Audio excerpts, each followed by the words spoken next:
I've been warning about this for decades.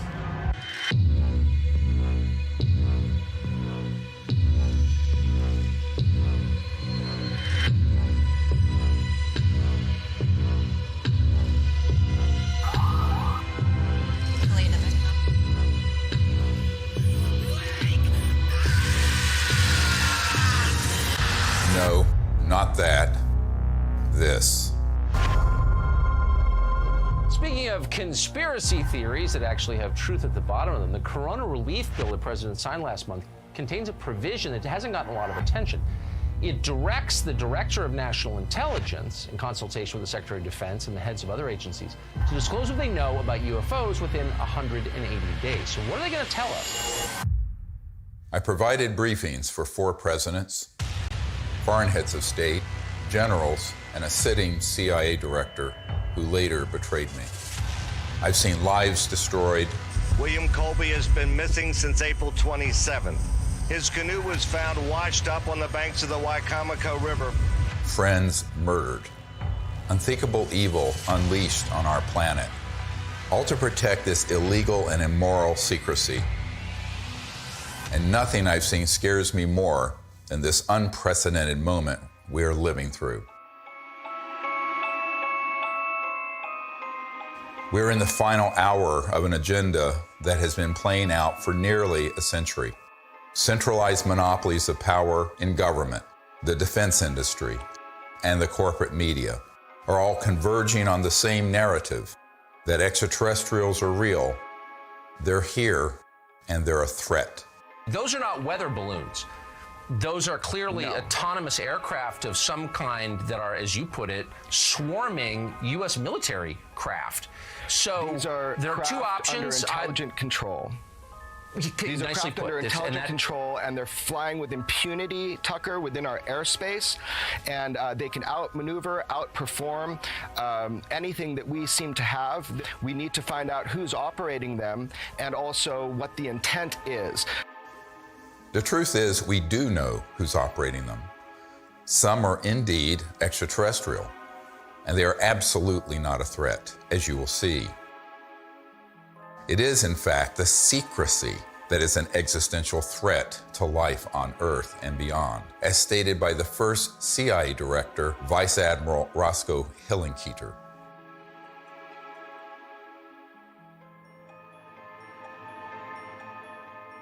In 2020, I was asked to brief the president and vice president on a situation that completely spiraled out of their control. They had been lied to, just as you have been lied to. And we cannot stop what is coming if we don't finally confront the truth.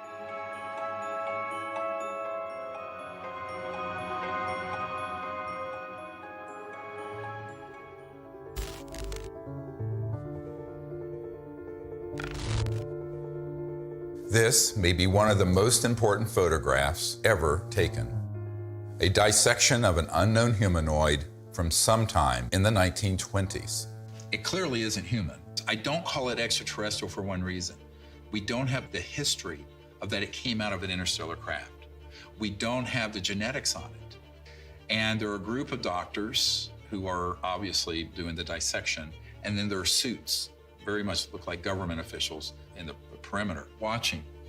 A woman called me up a few months ago whose mother was a seamstress on the atomic bomb project and built the covering for the bomb that was dropped on Hiroshima and Nagasaki. So she was cleared to the A-bomb project. She was then, of course, moved to the only atomic bomb squadron in the world at Walker Field, which is where Roswell is. At that time, she acquired this photo. How do we know? We tested the paper to establish that it was early 50s. And it's a photo of a photograph. And so we do a whole research project on it. We have it analyzed by the top medical archivist in the world, Dr. Burns in Manhattan, who establishes that it is the 1920s. We have the top clothing experts at the Metropolitan Museum of Art determined that those absolutely are from the 20s. So medically, clothing, everything. But if it is what we think it is, it means that there had been targeting and retrieval of extraterrestrial material and beings that are 20, 25 years before Roswell. And that opens another whole chapter. Now, the reason I think that's quite possible, I've had members of my team who've been in the vault and in the classified projects who have seen top secret files going back to the late 1800s and early 1900s dealing with ETs and ET craft and beings. So everyone thinks everything happened at Roswell. No, this goes back longer. Think about that. At least 100 years of UFO secrecy. Do you really think this guy or this guy, or God forbid, this guy, really have a grip on this issue? Excuse me, I didn't mean to fart out of my mouth. They don't. This is why heads of state from around the world come to me, a retired medical doctor, to get the truth about this phenomenon. And sadly, they don't have the power to do much about it once they know the truth. In 2001, I brought together 20 senior military, intelligence, and aerospace whistleblowers at the National Press Club in Washington, D.C., for a press conference that would change the world forever. The men and women who are on this stage and the some 350 additional military intelligence witnesses to the so-called UFO matter and extraterrestrial intelligence can prove and will prove that we are not alone. This marked the public debut of the Disclosure Project and the launch of the global disclosure movement to end UFO secrecy and disclose technologies that would end poverty, climate change, and the use of fossil fuels overnight and transform every aspect of life on Earth. One of the biggest bombshells at that 2001 press conference was the testimony of Carol Rosin, an aerospace executive who worked beside Wernher von Braun, the Nazi rocket scientist who came to America after World War II to work for NASA. Carol received his deathbed confession, a testimony so terrifying that we spent the last 20 years trying to warn about it. Now, here was von Braun sitting at a desk when I first met him, explaining to me that he was told he only had 3 to 6 weeks to live, but that he was going to stay alive long enough to teach me what the real game is that's going on. And it started out when I was in the industry, the Russians were the threat. We had to build space-based weapons against the Russians. And then third world countries called nations of concern at that time. And then the asteroid threat, which I thought was kind of comical that we could just put weapons up there to shoot down or steer an asteroid. And then it leads to the last card. And then he would repeat to me over and over, and the last card, the last card, the last card would be the extraterrestrial threat. He explained to me that there was a moment when we were going to be told that the extraterrestrial beings, that their craft were a threat, and they were not. These craft that have come here are now not UFOs, they're identified flying objects, and we know that they have beings in them. And we have witnesses here who have told you that they can shut down our missile silos. They can stop a rocket going into space that's a test. We have witnesses here who have worked in the classified departments who have the courage to come forward here to support what Wernher von Braun told me back in 1974 to 77. At the end, I said, and it's all a lie. Well, it's still all a lie. The ultimate dream of the dialectical war machine, the military-industrial complex, is to have this war with a potential extraterrestrial civilization. It's their dream of all times. You know, you can roll into place all the kind of strictures of a national security state. You can spend literally trillions of dollars a year on massive military equipment, super high-tech equipment, et cetera. And so that it's logical that they would use that as an excuse. And we do know from repeated examples of it that the utilization of a false flag operation to initiate a war goes on over and over and over again. Our human family does that. The nation states do that. Hitler has done it. They dress up troops looking like some other neutral country they want to invade and have their own troops dress up like them and pretend they've assaulted somebody, and they rush in and attack that country. You know, it's gone on and on. Flashback to September 11th, 2001. The world is in shock. The American people are paralyzed with fear and grief. Over the next few days, an unprecedented show of solidarity and patriotism. Americans fly their flag from every car and hang them outside their homes. They unify around an overwhelmed president, brought together as one by terror and loss. Few raised an eyebrow as constitutionally protected freedoms disappeared and the war drum beat loud and unopposed.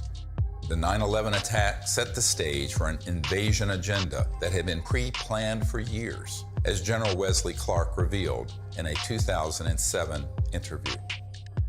He said, I just got this down from upstairs, meaning the Secretary of Defense's office today, and he said, this is a memo that describes how we're going to take out 7 countries in 5 years, starting with Iraq and then Syria, Lebanon, Libya, Somalia, Sudan, and finishing off Iran. I said, is it classified? He said, yes, sir. I said, well, don't show it to me. When Von Braun talked to me about this faked extraterrestrial, he called it a faked alien invasion that was being planned, I saw on a board a list of countries against whom we were going to build space-based weapons. I called Wesley Clark and he answered the phone. And I said, well, what is it about? And he said, well, I asked that question. What is it about? And the guy at the desk said, I don't know. I said, we're going to war with Iraq. Why? He said, I don't know. In its paper, published in 2000, Rebuilding America's Defenses, the neoconservative think tank Project for the New American Century asserted that only a, quote, new Pearl Harbor would generate the political will for the military and defense policy transformations the group desired. Indeed, these traumatizing events are always planned or hijacked in order to manipulate perception and manufacture consent for military action and the theft of our wealth and liberty. George W. Bush, Dick Cheney, and others had decided to go to war with Iraq long before Colin Powell gave that presentation. I feel like it was the lowest point in my professional and personal life that I had a hand in managing it. But we've come a long way since the 9/11 attacks. That same document that called for a new Pearl Harbor goes on to describe how we need to put weapons in space, and even predicts the creation of the Space Force. For a complete fascist takeover, the men behind the curtain will have to play their final card, a cosmic 9/11. This temptation to generate a false flag attack on the part of some extraterrestrial civilization, you even hear people like Ronald Reagan make reference to it. Perhaps we need some outside universal threat to make us recognize this common bound. I occasionally think how quickly our differences worldwide would vanish if we were facing an alien threat from outside this world. Wouldn't it be clear if we all of a sudden found ourselves being attacked by an extraterrestrial civilization? We'd finally all come together. Wouldn't that be really lovely? Well, it's not really lovely for the industrial state. They don't want to lose their other enemies first. They want to use up all that before they go to that extreme. The last card was the most profound experience I had in my whole life.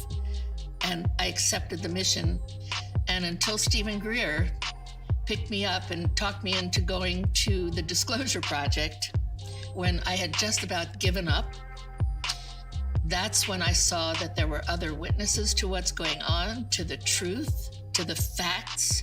When she told me what Wernher von Braun had said, it didn't surprise me, because I had previously met with a number of people in the defense industry and in the intelligence community who had already told me that there was such a plan and that it could be actuated at any moment. And that was one of the long-term agendas, was keep the technologies away so we can maintain our industrial base of fossil fuel and all this. When we're ready to pull the trigger on releasing this information, spin it in the direction that benefits the foxes guarding the hen house, the people holding these secrets. But it was interesting to hear that all the way back in the early 70s that he had been warning her about this. And we know that those systems were developed in the late 40s and 50s.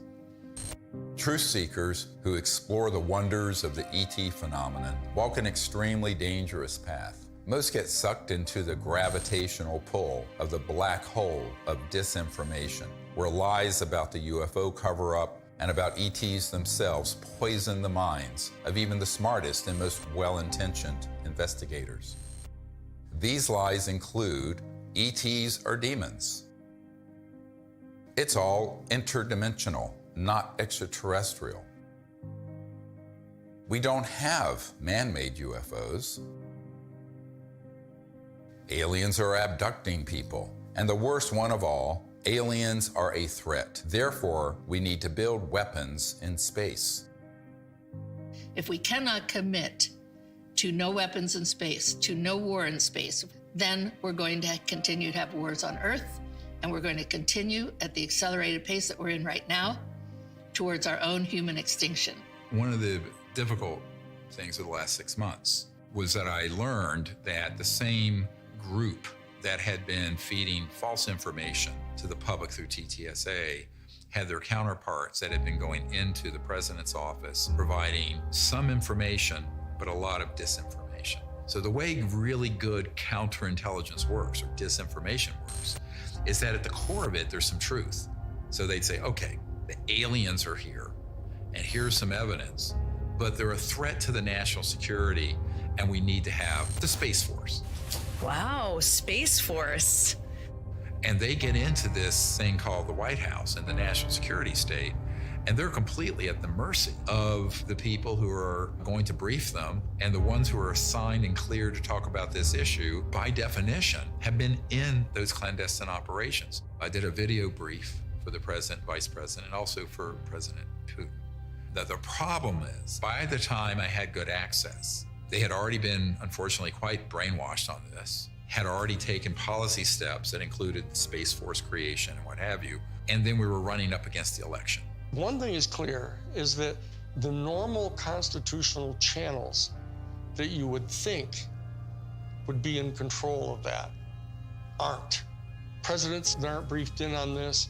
Heads of the Defense Intelligence Agency come in who aren't briefed, and I'm convinced they're not. From talking to them, it's clear they don't know what's going on there. So there's some other structure. I happen to be persuaded by the evidence that immediately after Roswell, when they recovered a craft and bodies from the UFO vehicle, that the Truman administration set up a body that was outside of the normal constitutional framework of our United States government. And it was made up of major elite people that they view as the real power elite. A shadowy government with its own Air Force, its own Navy, its own fundraising mechanism, and the ability to pursue its own ideas of the national interest, free from all checks and balances, and free from the law itself. It's sort of a shadow government within the government, not just in the United States, but all around the world. And the kind of power they have, both financially, technologically, and the means of projecting power militarily, is much greater than anything that the conventional military or the conventional government or the President of the United States has. Eisenhower knew it, and by the time he left office was very upset about it. In the councils of government, we must guard against the acquisition of unwarranted influence, whether sought or unsought, by the military-industrial complex.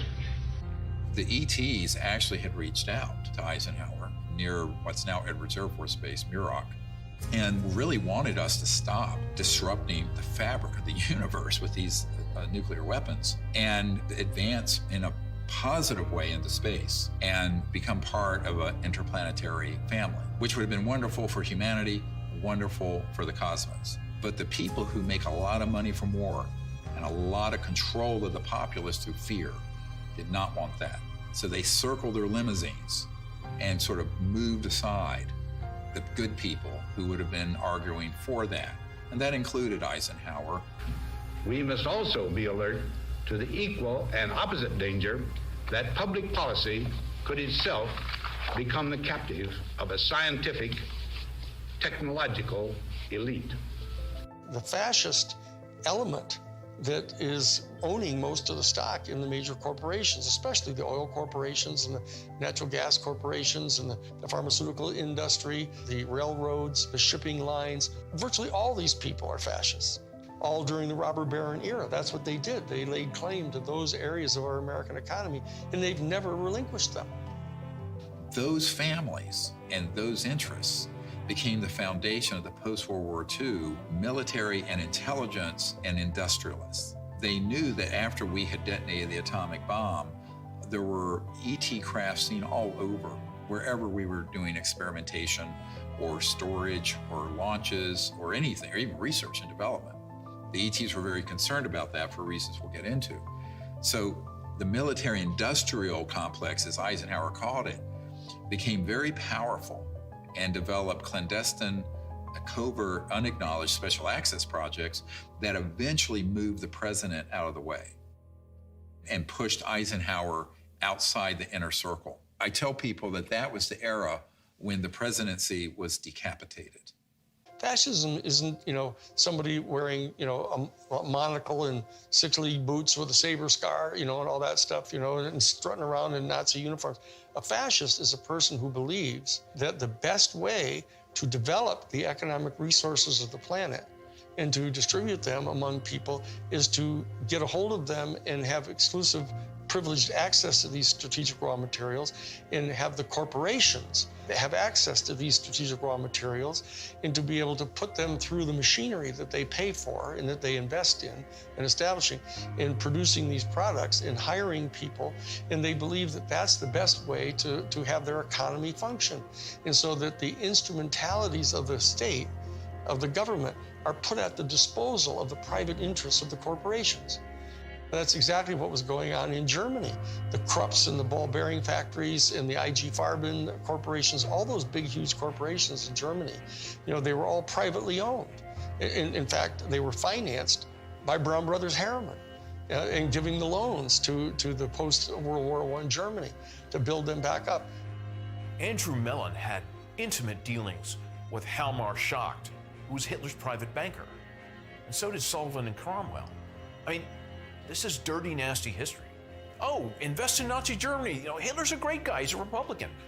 Don't worry about it. You'll make lots of money. And then Standard Oil, through straw man in Portugal, all during the war.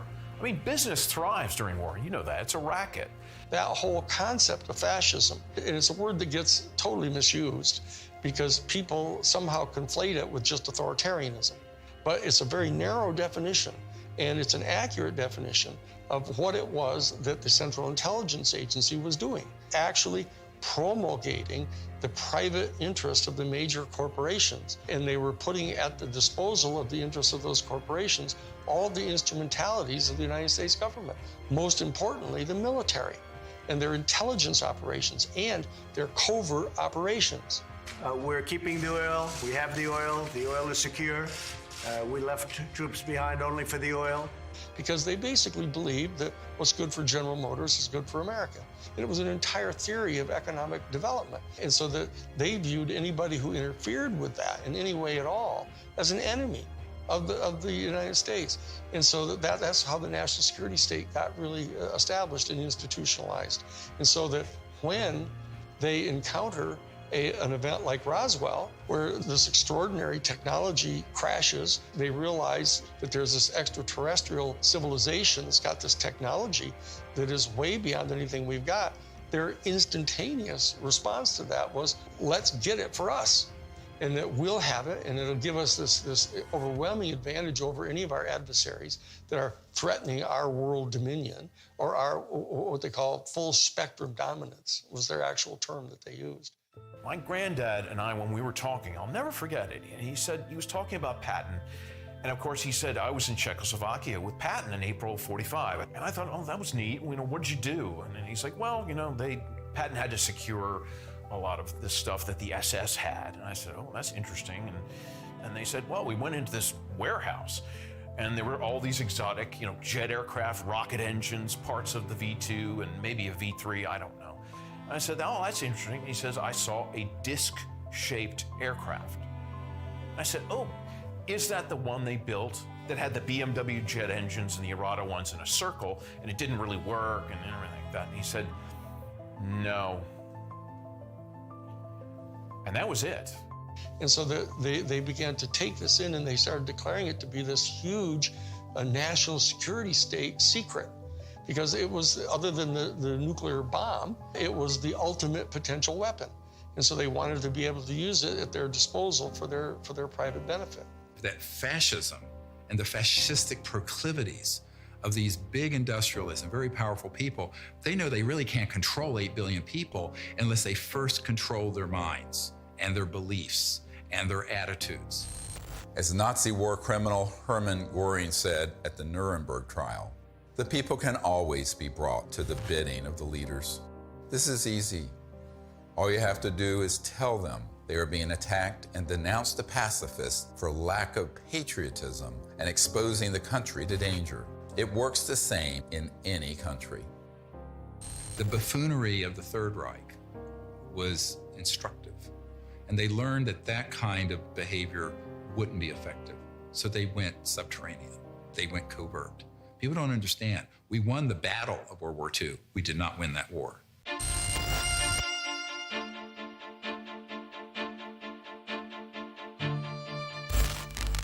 My name is Paula Harris. I'm an international investigative journalist in the area of UFOs. I've been working in this field since 1979. When I was living in Italy, I was reading in a journal that two little boys, they called them Indian boys, had been present at a crash near Socorro, New Mexico. And I was wondering why none of my colleagues ever followed up on that. So when I came to the United States, Destiny had it, that I was able to locate one of the men, Remy Baca. He told me in detail that they had witnessed this crash, these two little boys, in 1945. There was an object that shaped like an avocado. And what interested me most, because I look at the timing, is it was exactly 1 month after we exploded the atomic bomb. And the atomic bomb is July 16th, 1945. 5, 4, 3, 2, 1.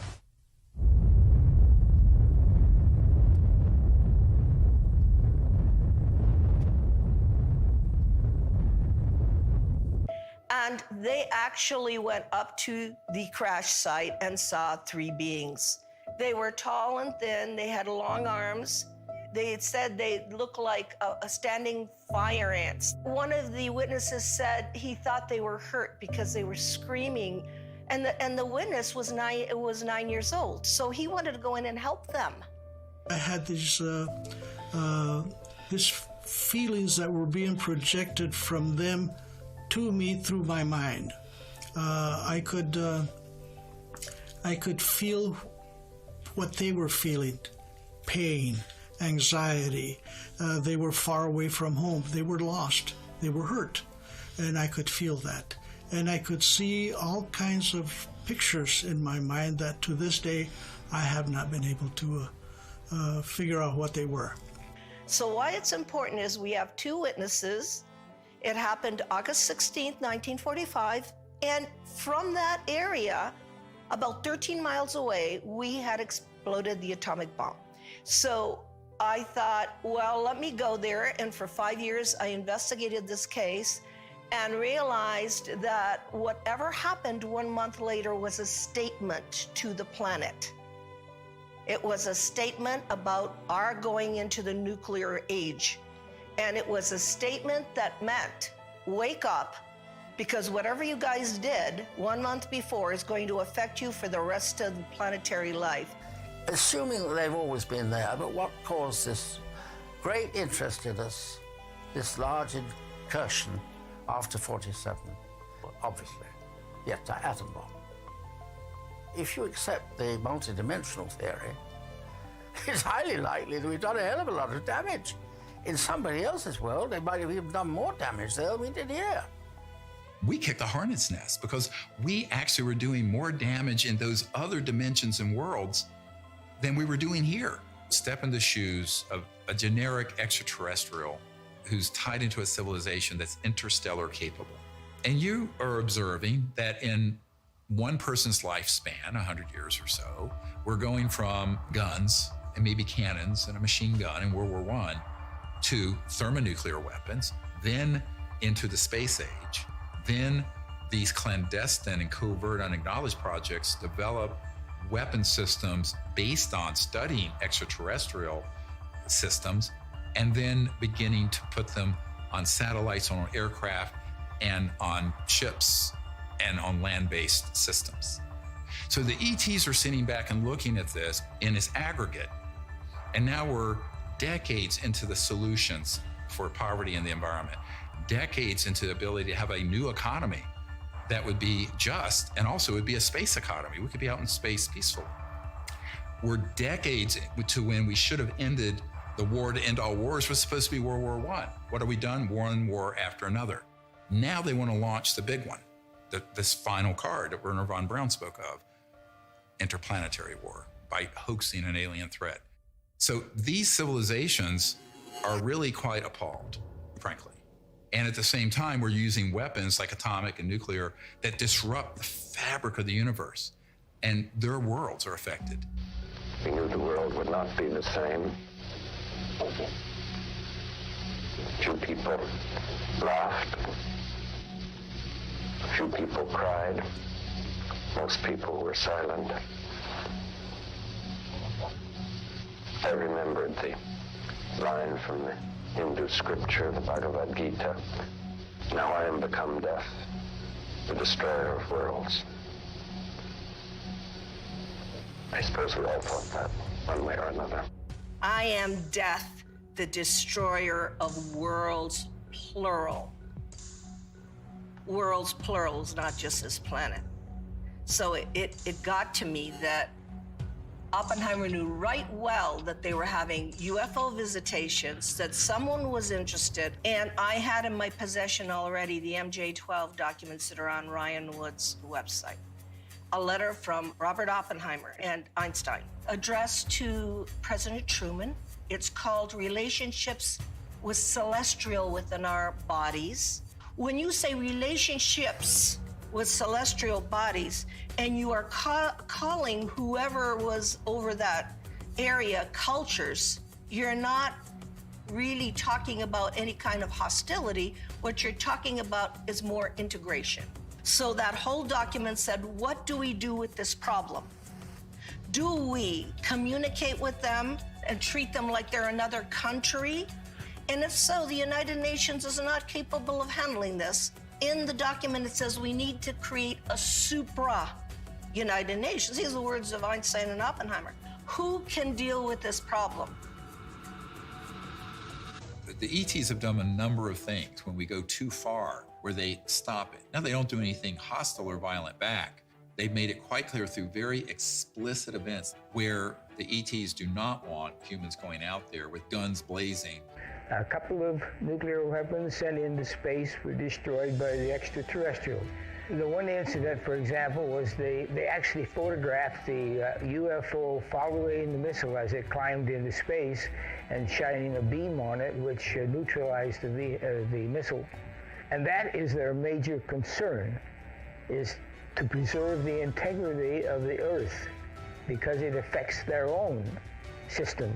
The very end of the 70s and the early 80s, we attempted to put a nuclear weapon on the moon and explode it for scientific measurements and other things, which was not acceptable to the extraterrestrials.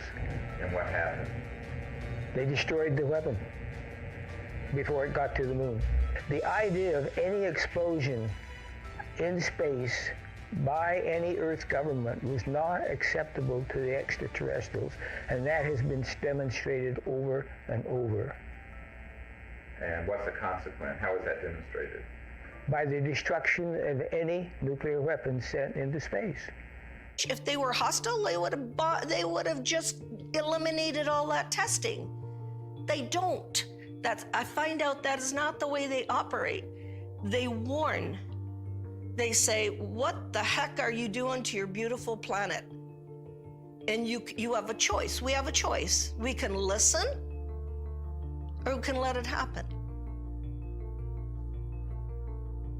If people are watching the media right now, they're not hearing about the peaceful extraterrestrial craft. What they're seeing are released, supposedly leaked documents, leaked videos, much of which is not even true. They're not real. It's faked right there. And it's being presented in a format that is to cause fear, to make us see the crafts and the beings as enemies. There's no question whatsoever that the elite that are in charge of the national security state infrastructure, both the official infrastructure and the unofficial infrastructure, are in fact not only fascistic in their economic vision, but they're racist. So I'm telling you, when you see the documentation that goes on inside the Third Reich, in the courses that they were teaching at the thing called the Ordensbergen. The Ordensbergen was this series of 4 castles where they trained the SS people, and you get access to their documents where they're talking about this eugenics and everything. Why is it that they hate the Jewish people the way they do? And people don't have any idea. People got some weird, distant ideas about this, mainly because we allied so closely with the fascists, even immediately after World War II, that they suppressed all of this information about them. And so people don't really know the details of what their thinking was. But the bottom line is that this issue of racism runs extremely profoundly deep in this elite, white, male, Caucasian elite that owns most of the stock and shares of the major corporations and are the promulgators of this fascist ideology, right? And these are the people that were put in charge of the UFO program right from the beginning. Many people who would consider themselves New Age and into all this stuff fall into these camps of, well, there are the good aliens and the bad aliens. And the good aliens almost always look like someone from Norway. And the bad ones have different features or maybe darker. I'm going, this is racism. You just call it out what it is. This is absolutely racism extrapolated into an interspecies level. Not just racism, but speciesism, which is even deeper. We have to try to overcome this. We have to train ourselves. They're hoping that we as humans evolve out of this mindset of ingrained racist tribalism and not go down the path that these covert interests want us to do and extrapolate into space, push out into space the racist world we've had. I call it exo-racism. Justification for war or genocide always begins with dehumanization of the enemy. For example, as part of their anti-Semitic propaganda campaign, the Nazis revived the centuries-old blood libel, the allegation that Jews murder non-Jews, especially Christian children, in order to obtain blood for the Passover or other rituals, in order to lay the foundation for a false flag alien threat. The national security state has engaged in a similar propaganda campaign for decades, a cosmic blood libel. The national security state apparatus and their media allies have been flogging that particular theory that these extraterrestrial civilizations are all here to eat us or to take over our planet and or rape our women. There's a whole scenario that's always gone on the part of authoritarian warrior states, about the ultimate other, the Hun. 95% of all of the movies that have ever been made about extraterrestrial life have portrayed them as hostile and dangerous to us, and it sells in that way. I don't know why people watch those movies. But on the other hand, I don't know why people watch cage fighting either. When Unacknowledged went viral and got hundreds of millions of people to see it, within months, they stood up the TTSA with Luis Elizondo, who is a famous disinformation operative in the Pentagon, at least amongst intelligence officials that I've met with, and others who are well-known disinformation figures within the UFO subject. That began the whole process of trying to pull the narrative back to, gee, we don't know what these are, but here's the evidence that we're, quote, leaking, which wasn't a leak, it was a controlled release. And then they hit the button, so the mainstream media that will take dictation from the intelligence community begins to cover it in the New York Times and CNN and every network around the world. Whereas the Disclosure Project has 100 times more direct military witnesses and better evidence. And they wouldn't touch it because it doesn't have the threat narrative attached. It doesn't have the agenda attached. The UFO threat is being exposed by this former Defense Department official. There are unidentified vehicles violating U.S. airspace with unknown intentions and extraordinary capabilities being encountered by U.S. military personnel. We don't know where they're from. Chris Mellon, descendant of one of America's most influential families, oversaw the budgets for some of the military's most top-secret weapons programs. I think there's a reason they picked a Mellon. This is a tradition in our family. You know, as you said, the Mellons were the first family of intelligence that will go along with, you know, we need to do this for the good of the country. You know, yes, you got to lie and do whatever you have to do, but, you know, this is what we need to do. And they'll just do it. I mean, I'm not going to, you know, stay silent when members of my family lie to the American people. I won't do that. It's one thing for my dad, you know, in the old days, to get up there and do some mild fibs about, you know, highways. This is not. You're messing around with the survival capability of the human race. Correct. I mean, that's not an overstatement. Right. This is deadly serious. It's not funny. I know from direct conversations with Lou and with Chris that they know that the major military authorities with whom they've had very close communications realize that if in fact the extraterrestrials were hostile in their intent toward us, they could have done anything they want to do. They can come and go at their pleasure. And so that in that regard, they do not constitute a clear and present danger to our national security. But they also know that they're in the habit of getting their funding for all of their entire organizations, et cetera, by flogging a threat. And so that they're inclined to do that because the simple fact is they don't trust the people in Congress. They think the people in Congress are so Pavlovian in that they, in fact, distrust their constituency so much that they have to scare them. And so they say, well, if we're going to be able to justify having hearings about the UFO issue, we're going to have to tell our people that, you know, oh, they're a potential threat to us. And so therefore, they're conning their own constituents. And then they are getting conned by the military-industrial complex because they don't trust them either. And this is a question of integrity. That as long as people are not trusting each other and they're conning each other, you know, this is dangerous. This is how wars start. This is how people lose control of the narrative of what's going on here. Those of us in the CE5 community, et cetera, need to establish some kind of level of discourse with Lou Elizondo and with Chris Mellon. All they have to do is know that we're obviously sophisticated enough to know that what they're saying publicly, they know isn't true. We have to be able to establish diplomatic relations with our own people if we're going to establish diplomatic relations with an entire extraterrestrial civilization. And so that we can't just degenerate into the same kind of low consciousness bullshit, you know, that we're afraid of. The facts about UFOs are so much stranger than the lies that you discredit yourself simply by telling the truth, especially when it comes to so-called alien abductions. Perhaps the most devastating aspect of the cosmic blood libel is the hoaxing of alien abductions by humans in order to create a culture of fear towards extraterrestrials. Dozens of insiders have confessed this secret to me, but it wasn't until 2016 that I was able to get one of them to say so on camera. We did do that, yes. OSI did that.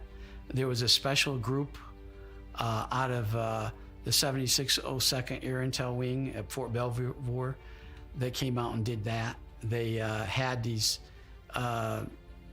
people that had maybe some sort of defects, anatomical defects that were brought in to fool people into thinking they're aliens. Yeah, I can't give you any specifics because it's still, the program is still classified, and they probably still doing it. I wouldn't doubt it. They were still doing it. These civilians got onto the base and got into something, and they saw something they weren't supposed to see, and this group came out and went into their home and scared the dickens out of them and staged an alien event. Exactly.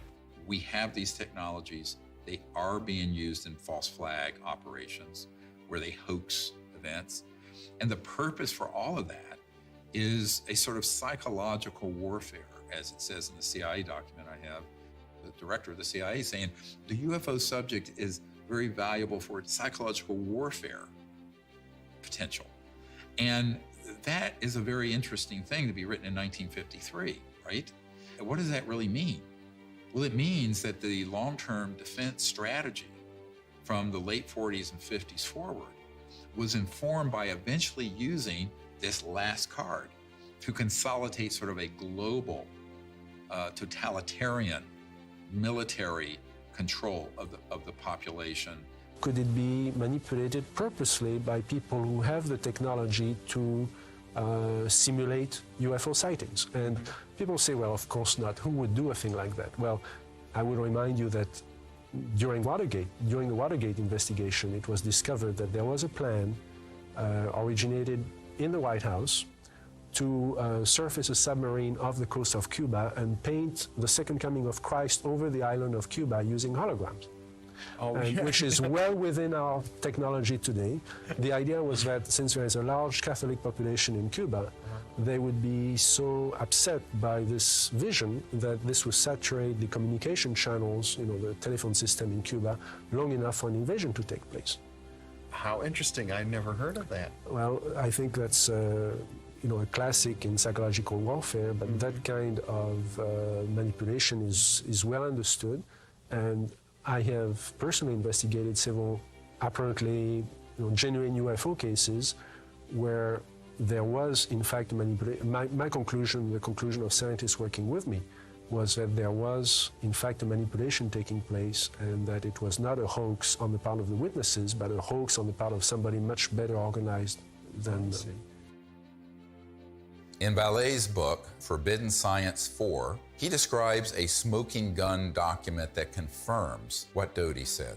In an entry dated Thursday, 26th of March, 1992, Vallee writes, "I have secured a document confirming that the CIA simulated UFO abductions in Latin America as psychological warfare experiments. We reached out to Dr. Vallee and asked him if we could publish the document in this film. He refused and tried to blame the producers of this film for his decision to not release it. Unfortunately, others in the UFO research community have similar evidence of this cosmic false flag, but are afraid to come forward publicly. This lack of courage or integrity, or both, is precisely why the secrecy persists." I also asked Richard Doty about the last card scenario, using the military lingo for false flag, deceptive INW, which stands for Deceptive Indications and Warnings. Have you been exposed, or did you come across in your career and your network the false INW or the Deceptive Indication and Warnings projects related to this? Yes. And what did you find out about those? That's pretty hush. I don't think I should talk about that. Okay. Yeah. I mean, that's why when I briefed the head of the Defense Intelligence Agency, that was the main subject. That is, that's very sensitive. Yeah, it's very sensitive. Yeah. Extremely. Yeah. So we'll just pass that question on.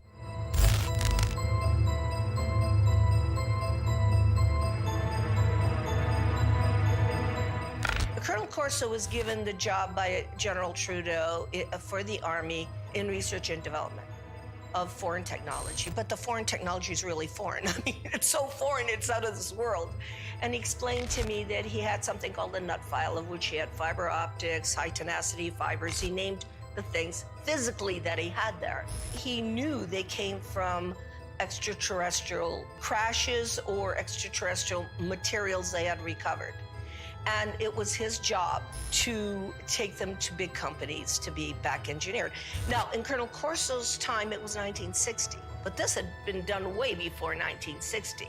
These were extraterrestrial artifacts that had to go into industry. So for the first time in my naive years of research, I realized why the secret was secret.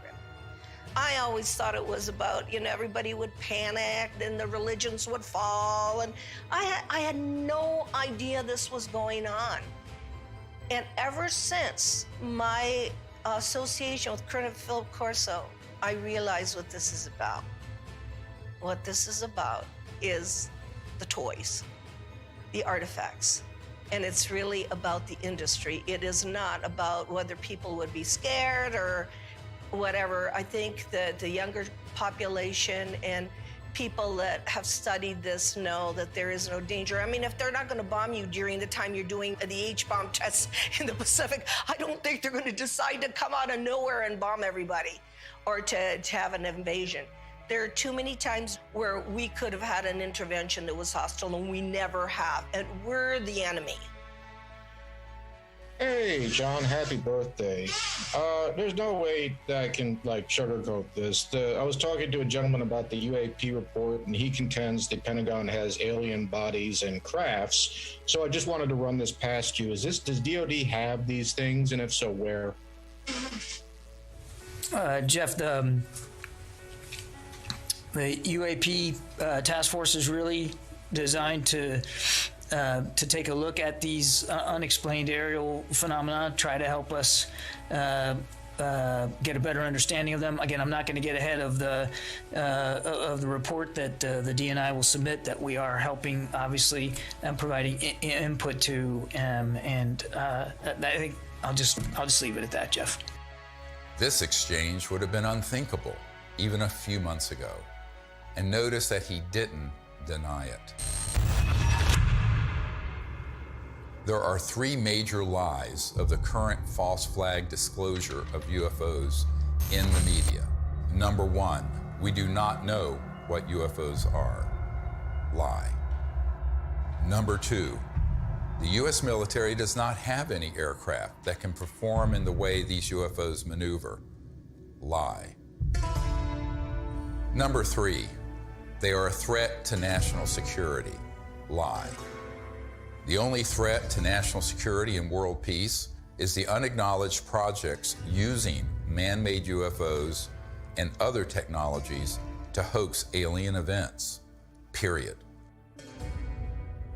And yet, we are inundated with messages about the threat to national security posed by UFOs.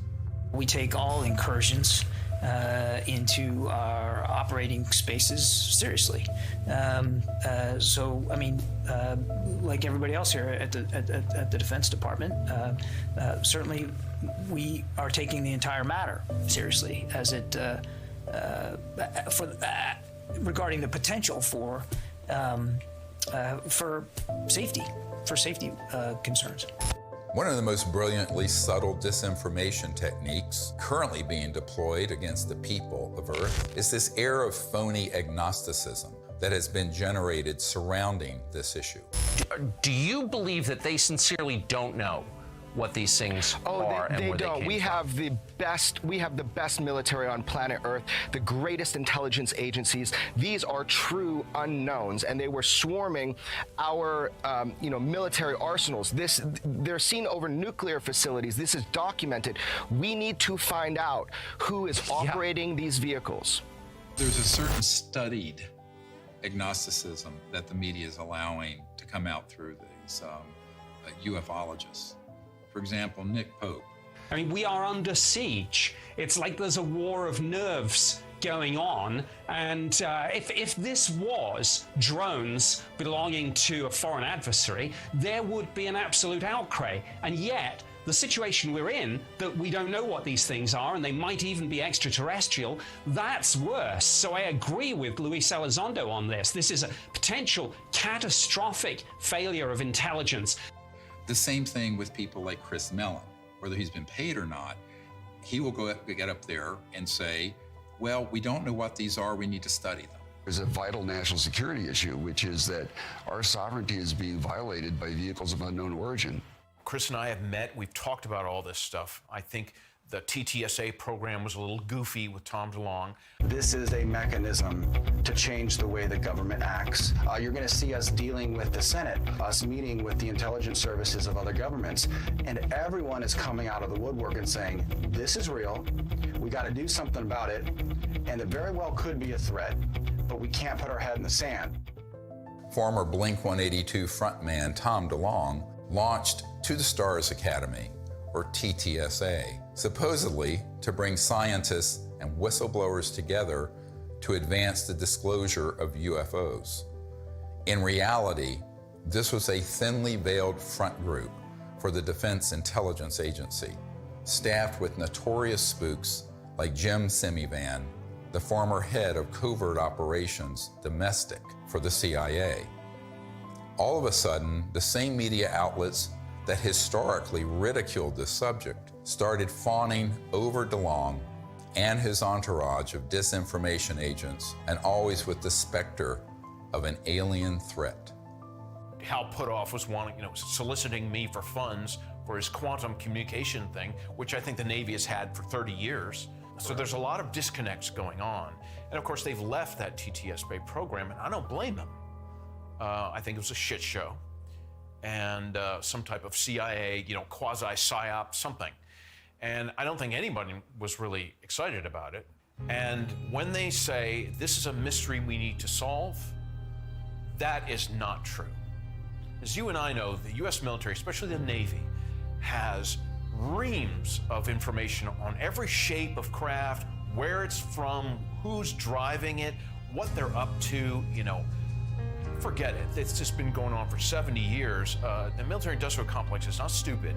Neither are the branches of the military. They know exactly what's going on. I think Chris means well. I really do. I don't think he's one of these guys, that's going around here, I'm going to fool the public and get paid for it.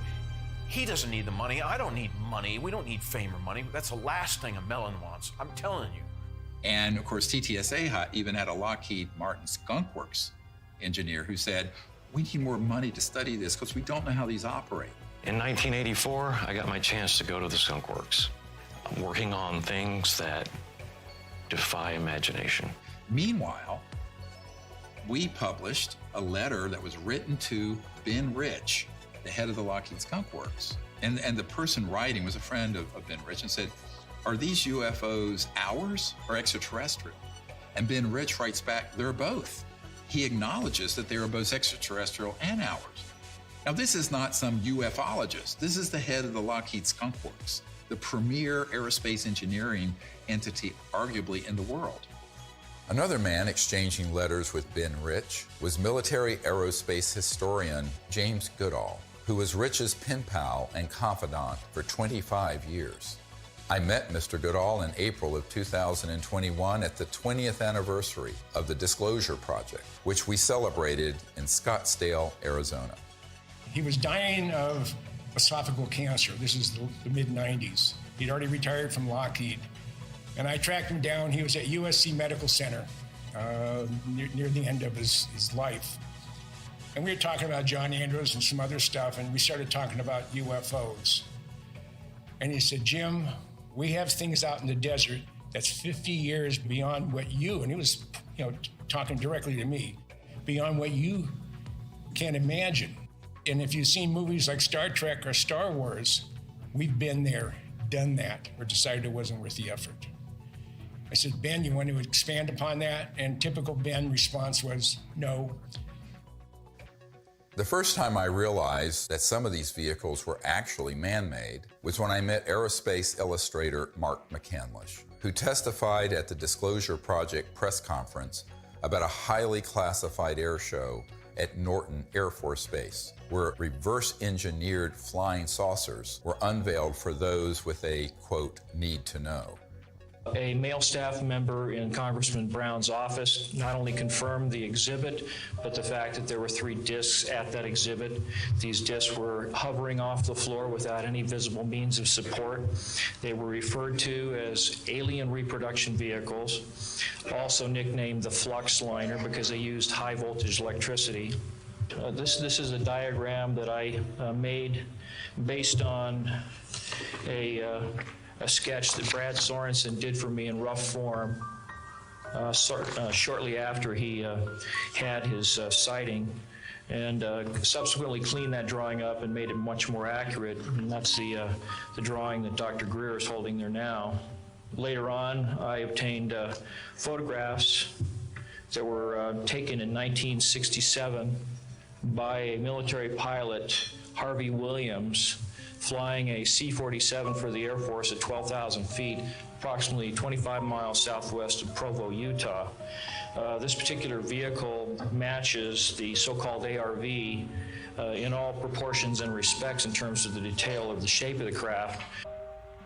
News articles from the 1950s describe how we were on the cusp of unlocking the secrets of gravity, which would unleash a technological revolution. But suddenly the article stopped without explanation. This is the point where we cracked anti-gravity technologies and it went totally covert. And this Tic Tac, the word is, it's Lockheed Martin. It's the successor to the TR-3G Black Triangle model. Elizondo just will talk the bark off a tree. He goes in circles. He's a great counterintelligence guy. I'd love to get into a debate with him, but of course that's never going to happen. Well, this is a document that was obtained through the Freedom of Information Act, and it demonstrates quite clearly that we have had issues with these, if you will, these UAPs or UFOs in the vernacular for at least 70 years, at least since 1950, probably earlier. And this is official U.S. government correspondence. This isn't some eyewitness report from a civilian. This is official government documentation from military personnel to very senior military brass. And what it says is very quite compelling that, look, we've had a lot of military and intelligence eyewitnesses, to include special agents and scientists, and all of them are seeing these things. And more importantly, the frequency has occurred on a regular and continuing basis over sensitive U.S. military facilities. And this has been occurring, Tucker, again, since 1950. The U.S. government has finally admitted that this is not some sort of secret U.S. technology. Quite the contrary. Over the years, dozens of defense and aerospace industry insiders have briefed me on what they were really working on at places like the Lockheed Skunk Works, going back to the 1940s and 50s. Many of these man-made aircraft have been spotted by thousands of eyewitnesses and become part of the UFO lore, indistinguishable from actual ET craft. These rogue, covert operations within the military-industrial complex stage thousands of sightings, abductions, mutilations, and disturbing encounters with our public-facing military, knowing these incidents will be mistaken for ET craft. This confusion between what is extraterrestrial and what is man-made is essential for pulling off a false flag that would be blamed on aliens. This is from 1983, Hudson Valley, very famous cases, many witnesses to these transformer-sounding objects, and underneath, when they were close, you can see superstructure and tubes and other things. That is not extraterrestrial. Now, have there been extraterrestrial vehicles of boomerang and other shapes? Yes. But where do you think they get the idea? And also, how else do you create a false flag? You have to create structures that would be believably not aerodynamic.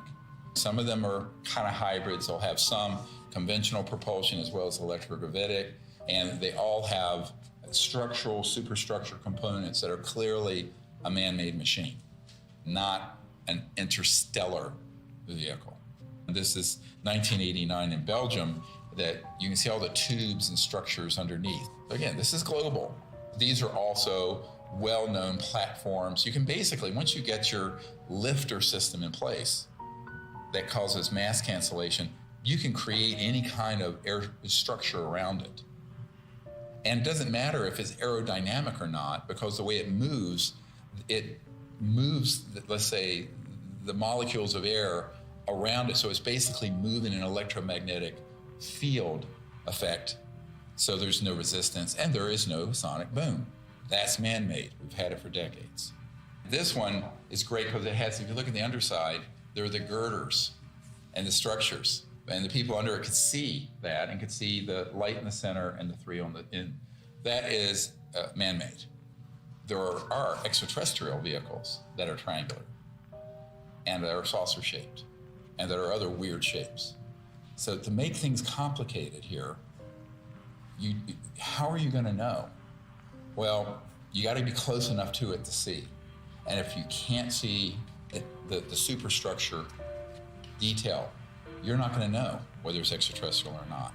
This is from Southern Illinois in 2000. They went from animal mutilations being staged by clandestine human organizations to these were doing human vivisections and killing humans. But of course, they wanted everyone to believe the aliens were doing vivisections on people. No, it wasn't. Which ones are man-made and which ones are extraterrestrial beings? Dr. Greer is figuring this out. We've got to listen to this information. These are facts. This is not rhetoric. And then we've got to be able to apply it. We're taught to be afraid. We're taught to fear. We're taught to fear extraterrestrial beings. Really? Get over it. Meanwhile, you have people who would purport to be experts in UFOs going on Fox News and other news outlets saying, we don't really know what these are. It's a big mystery. They've lied by omission. And when they say it's a mystery, that's a lie. Okay, I'm sorry. But that, I'm not on board with that. And that, But they have to know that's a lie. Right. So they do. And I think, it's obvious. So, that's why I'm giving this interview with you today. I mean, I've had enough of that. I had enough with my dad. Was he a liaison to Majestic 12 as a magic member? Probably. He probably had 2 pages of the UFO file. Don't worry about the rest of it. Just 2 pages are all you need. Okay, yes, sir. And Chris is going, yes, sir, too. So those people are very studied agnostics who act like we don't know. And that's why they're given an audience. If they were actually to say, here's what they are, here's what they're doing, which is what a truthful disclosure would be, they would be banned off those networks. I don't think I've ever spoken to anyone who has seen more reports, paperwork, photographs, interviews as you on this topic. Has there ever been a confirmed extraterrestrial ship? We'd have to say no. We'd have to say what's confirmed is that we don't know what this, let's call it a ship or an object. We don't know what it is. We can just say what it isn't. Right. And you can ask yourself, well then what, and of course what we call the extraterrestrial hypothesis is a valid one. I mean, maybe it is from some other place in the universe. In the axis of disinformation, Leslie Kean is the original shameless opportunist of ufology. Over 2 decades ago, Leslie embedded herself in the planning and execution of the Disclosure Project and then betrayed our trust by hijacking our top secret witnesses and case studies and repackaging them. Most people don't realize that on the day of the Disclosure Project press conference, intelligence agencies jammed our signal leaving the National Press Club building for the first hour. Leslie was there and she knew that we had revealed too much. She adopted this fake agnosticism so that every door to mainstream media outlets would be open for her. Anything that can operate in impunity within our airspace, within restricted airspace, that can have near misses with our Navy pilots, it has to be considered a potential threat. Anything that's in the skies that we don't know what it is, and it's demonstrating incredible capabilities. The only way the Department of Defense is going to deal with it is to see it as a potential threat. Anything that enters an airspace that's not supposed to be there is a threat. After receiving classified briefings on UAPs, Senator Marco Rubio called for a detailed analysis. This past December, while he was still head of the Intelligence Committee, he asked the Director of National Intelligence and the Pentagon to present Congress an unclassified report by next month. We've gone this way before. There have been many initiatives. Gerald Ford, when he was a congressman, held hearings, went nowhere. The whole window dressing of Project Blue Book, and then that was just really a publicity stunt by the Air Force. And most recently, the $22 million that the Pentagon spent on this Bigelow aerospace study. I had a Zoom meeting this summer with General Herbert, the chief advisor to Senator Harry Reid, and they authorized this funding. After spending $110 million, maybe more than that, because it was a 6-year-long program, where's the beef? What's the results? That money went to Robert Bigelow, who was in Nevada. And he's a buddy of Harry Reid's, right? Right, who was chair of that committee. UFO proponent. Exactly. Thinks they've definitely come here many times. Right, so, you've spent $100+ million gathering information, and what did you do with it outside of collecting a couple of videos? The people in that circle around Mr. Bigelow and Bigelow Aerospace were all operatives of these unacknowledged special access projects. They made sure that those $22 million were the equivalent of opening a toilet lid, putting the money in and flushing it. And so what General Herbert said to me is that even in the meetings in the Senate classified SCIF, Secure Communication Information Facility in the Senate, all they got was like a 40,000-foot view. He was an Army pilot. And no detail, no nothing. And I said, yes, that is what was done, and was done on purpose. And so there was a pretty sizable budget for this program. What did they find? Well, I mean, basically what they did with that budget is a lot of different research to try to document what was going on, to try to understand the physics behind how the objects, move around, and then to just keep records of what they were observing. But they haven't been able to find what they are, where they're from, or anything like that. And I said, do you feel they were holding back? He says, oh yeah, a lot. And we were very angry about it. Ultimately, the reason that $22 million grant wasn't renewed is that he and others realized they were being zoomed. They were being deceived and getting nothing out of it. It remains to be seen if they get anything out of this mandatory Director of National Intelligence and Office of Naval Intelligence report that's going to go to the Congress. I think that the more information that's in it, it could be even more dangerous than nothing, because I think they will cherry pick cases that they will spin as evidence of a national security threat. And that's what's been ramping up in the media. So my concern is we need to get ahead of that curve and release to the public this information with the evidence and everything we're presenting, so that people at least ask the critical question: is that report full and accurate? And is it even the truth? I think we need a lot of skepticism. If it's coming out of the US government or any other government and the mainstream media, until proven otherwise, it is cherry-picked information, and someone has an agenda because they've hit the button, the go button with the mainstream media to cover it in a very specific way that does not redound to the benefit of the human race. Von Braun gave me the idea that we should have a bill in the Congress and it should have a matching treaty. Well, we did for a while, but in the Congress it didn't work, not in this country. So I went international.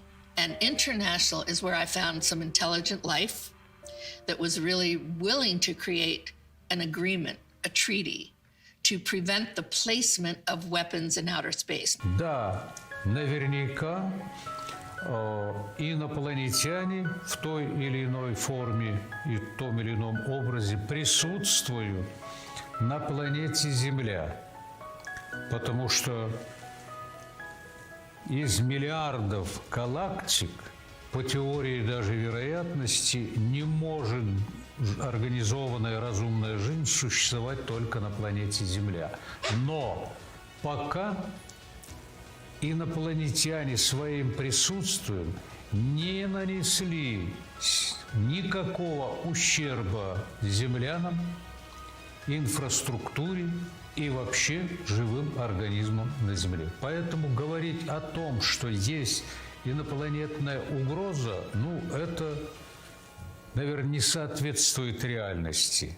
The beauty of having these Russian generals come forward and say this is that we've had a lot of, like Colonel Corso and others, come forward with evidence. Now we have these senior people in Russia And we need more countries to do this, where they unshackle their leaders who know the truth of this and speak the truth to the world community. Now, if you listen to a lot of people, you hear, there are already weapons in space, blah, blah, blah.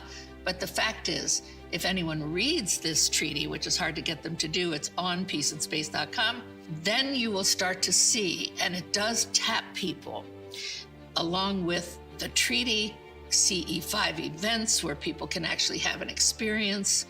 What more do we need? Well, if you're listening to the scientific method that's been taught to most of us, there's no evidence, we're still looking for it. That is ridiculous. What about the people like me, like Dr. Greer, like 900 other witnesses? What about them telling the truth, risking their lives? The courage that it takes to do this, I haven't had it until now. There is another path, just outside the gravitational pull of that black hole of disinformation. It's the path I've spent my whole life fighting for and protecting. It's the path that leads to enlightenment, world peace, and the realization of technology so advanced that to us, they would seem magical. This is the path of truthful disclosure and peaceful relations with our brothers and sisters from the stars. CE5, or Close Encounters of the Fifth Kind, is a set of protocols I developed to initiate peaceful contact with interstellar civilizations. It's easy enough for anyone to do, and will absolutely transform your life. Millions of people are learning how to do CE5 by connecting with local CE5 groups or by downloading guided meditations in the CE5 Contact app. Doing that in the context of meriting citizenship in a galactic civilization is a very meaningful meme. To say, look, we need to work on ourselves. We need to elevate our consciousness. We need to hearken to the higher angels of our own nature, etc. That's all a dynamic that we do have control over. That's why I think the CE5 thing is so important, because that's the best way to get data, not to be speculating, from our own political ideology about what they might be like. We really have to have direct communication with these beings. The more, the better. That dual role of elevating our own consciousness and rising to the highest levels of the angels of our own human nature on the one hand, and reaching out to establish communion and contact with the extraterrestrial beings themselves are the two pathways that we have. And in dealing with the national security state, we just have to take whatever steps we can in the legislative realm to impose treaties to keep us from doing things like militarizing space and developing space weapons and all that kind of stuff. That's another third leg of this stool that we have to really do to exercise whatever kind of control we can have over the political realm. And that, I think, is the only way we're going to have not just world peace. World peace should have happened at the end of World War I. We have to have universal peace. At this point, world peace is too late. We're already in an interstellar moment. We're already in a cosmic time. So we have to have universal peace. And universal peace comes from both our external policies and behaviors and from within, the great peace within, the state of universal consciousness. As we wrap up this film, we are seeing the threat narrative intensify by the day. Language like, "We need to stop trying to contact aliens," seems to confirm my long-held suspicion that CE5 would be blamed for a staged alien attack. Do not believe this lie. This isn't entertainment. This is our survival. I saw that Dr. Greer would never stop doing this until he took his last breath, and that he needed help with this. This is not about us. It's not about, fame, fortune, money. There is no money anyway in all this. It's about finding a group of people that have the same vision, but the most beautiful vision he has, and I've attended so many CE5s, is that he has found a way, a non-hostile way, to communicate with who's ever out there, because whoever's out there is depending on him to change this situation. So that, for me, is the most important. The CE5 protocols that everybody can do is going to make a darn difference. So for me, the Disclosure Project is a miracle. And it hasn't been easy. It has not been easy. Can I give you a hug? I love you. You just keep going. We're here. You just keep going, okay? I'll never leave you, so you just keep going. Do what you do. And do what you do the best, because if we don't do it, nobody's gonna do it. Do you understand that? Okay.